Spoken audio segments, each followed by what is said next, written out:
大家好，这里是 Diu Kitchen。过了冬至，接下来就是圣诞节啦。想和大家分享一道在圣诞聚餐时适合与家人和亲戚朋友们分享的一道法式甜点——巧克力龙岩蛋糕。这道甜点看似不容易，其实材料和做法都很简单，只要掌握好烘烤时的温度和时间，就能够做出流心的龙岩蛋糕了。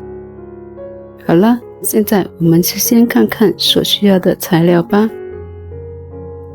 准备鸡蛋2颗，每颗约65克，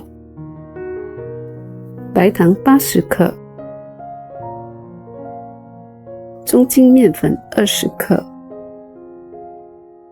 玉米淀粉10克，牛油60克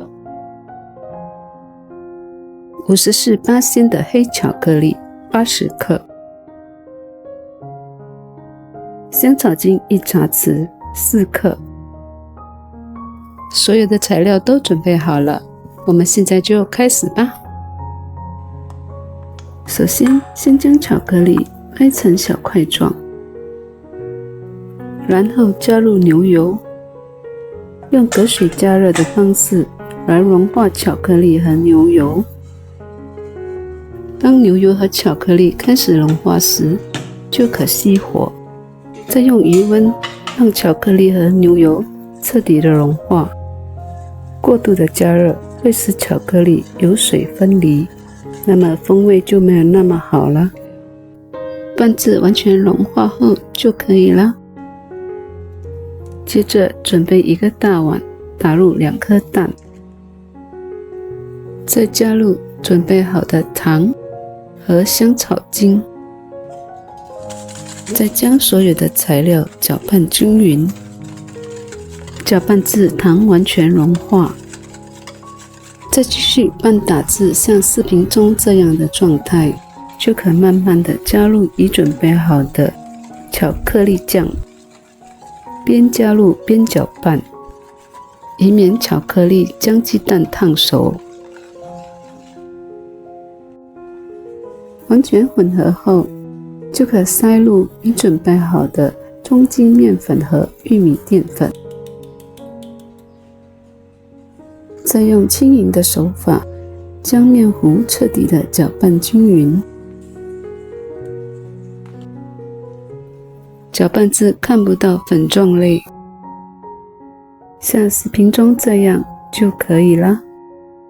接下来准备一些蛋糕模具，放入烘焙纸以方便脱模，再将蛋糕糊加入模具中至8分满，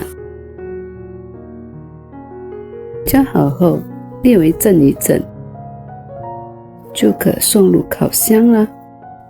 烤箱预热240度，烘烤8分钟。如果不喜欢蛋糕太流心的朋友们，可烤至9分钟。烘烤的温度和时间取决于模具的大小和材质。8分钟啦，蛋糕可以出炉了。我用的是直径9厘米、高4厘米的圆形模具。这食谱一共做了3个龙岩蛋糕。烘好后的蛋糕表面呈现不规则的裂痕，看上去好像火山岩。诱人的深巧克力褐色，撒上糖粉后，像是覆盖着白雪的火山。切开的瞬间，巧克力酱缓缓地流出，像是火山熔岩一般。一口咬下，外层松软湿嫩的蛋糕，加上浓郁丝滑的巧克力酱，每一口都是浓浓的巧克力香气，甜味适中，吃了一口就停不下来了。喜欢的朋友们，你们也来试试看吧。